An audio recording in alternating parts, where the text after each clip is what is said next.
ഇസ്രായേലിന് വേണ്ടി ഗസയിൽ ഹമാസിനെതിരെ പ്രവർത്തിച്ച സംഘമായിരുന്നു പോപ്പുലർ ഫോഴ്സ്. ഈ സംഘത്തിന്റെ നേതാവ് യാസർ അബു ഷബാബ് ദിവസങ്ങൾക്ക് മുമ്പ് കൊല്ലപ്പെട്ടിരുന്നു. അദ്ദേഹത്തിന് ശേഷം സംഘത്തിന്റെ തലവനായി തെരഞ്ഞെടുക്കപ്പെട്ടത് ഗസാൻ അൽ ദുഹൈനിയാണ്.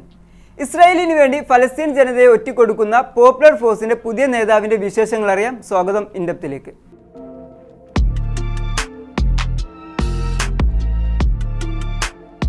കഴിഞ്ഞ വ്യാഴാഴ്ചയാണ് യാസർ അബു ഷബാബ് കൊല്ലപ്പെടുന്നത്.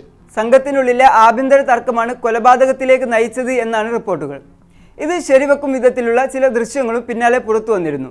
ദൃശ്യങ്ങളിൽ സൈനിക വേഷം ധരിച്ചുകൊണ്ട് പുതിയ നേതാവായി തെരഞ്ഞെടുക്കപ്പെട്ട ദുഹൈനിയെ കാണാമായിരുന്നു. അബു ഷബാബ് കൊല്ലപ്പെടുകയും പെട്ടെന്ന് തന്നെ സംഘത്തിന്റെ തലവനായി ഗസാൻ അൽ ദുഹൈനി നേതാവായി രംഗപ്രവേശനം ചെയ്യുകയുമാണ് ഉണ്ടായത്.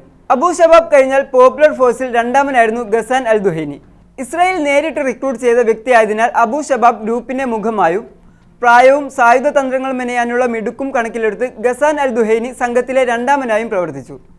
ഫലസ്തീൻ മാധ്യമങ്ങളിൽ സംഘത്തിലെ പ്രധാനിയാണെന്ന തരത്തിൽ വാർത്തകളും വരാറുണ്ടായിരുന്നു. എങ്കിലും ഈ 39കാരനെ കുറിച്ച് കൂടുതൽ വിവരങ്ങളൊന്നും ലഭ്യമായിരുന്നില്ല. 1987 ഒക്ടോബർ 3 തെക്കൻ ഗസയിലെ റഫയിലാണ് ദുഹൈനി ജനിച്ചത്.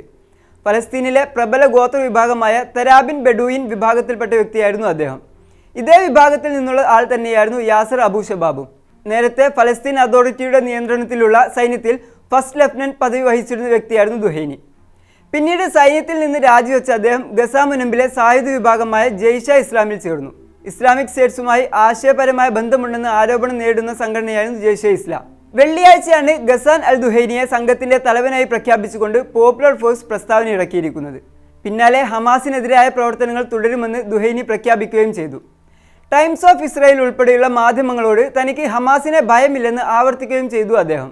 ഹമാസിനെ ഞാൻ ഭയപ്പെടുന്നില്ല. എന്തിനാണ് ഞാൻ അവരെ ഭയപ്പെടുന്നത്? ഞങ്ങൾ അവരോട് നേരിട്ട് യുദ്ധം ചെയ്യാൻ തയ്യാറെടുക്കുകയാണ്. ഞങ്ങൾ അവരുടെ പോരാളികളെ അറസ്റ്റ് ചെയ്യും, അവരുടെ ആയുധങ്ങൾ പിടിച്ചെടുക്കും എന്നെല്ലാമാണ് ഗസാൻ അൽ ദുഹൈനി ഇസ്രായേലി മാധ്യമങ്ങളോട് പറഞ്ഞത്. വെള്ളിയാഴ്ച പുതിയ നേതാവായി തെരഞ്ഞെടുക്കപ്പെട്ടതിന് പിന്നാലെ പോപ്പുലർ ഫോഴ്സിന്റെ യൂണിഫോം ധരിച്ച് ഗസാൻ അൽ ദുഹൈനി സംഘത്തിലെ അംഗങ്ങൾക്കൊപ്പം നിൽക്കുന്ന ചിത്രങ്ങളും പുറത്തു വന്നിരുന്നു. യാസർ അബു ഷബാബ് കൊല്ലപ്പെട്ടെങ്കിലും ഗ്രൂപ്പിന്റെ പ്രവർത്തനങ്ങൾക്ക് തടസ്സമുണ്ടാകില്ലെന്നും അദ്ദേഹം പ്രഖ്യാപിച്ചു. അബു ഷബാബിന്റെ അസാന്നിധ്യം വേദനാജനകമാണെന്നും എങ്കിലും തങ്ങൾ ഹമാസിനെതിരായ പോരാട്ടം അവസാനിപ്പിക്കില്ലെന്നുമാണ് അദ്ദേഹം പറയുന്നത്. അബു ഷബാബിനെ പോലെ തന്നെ ഇസ്രായേലിന് ഏറ്റവും വേണ്ടപ്പെട്ട വ്യക്തിയാണ് ഗസാൻ അൽ ദുഹൈനിയും.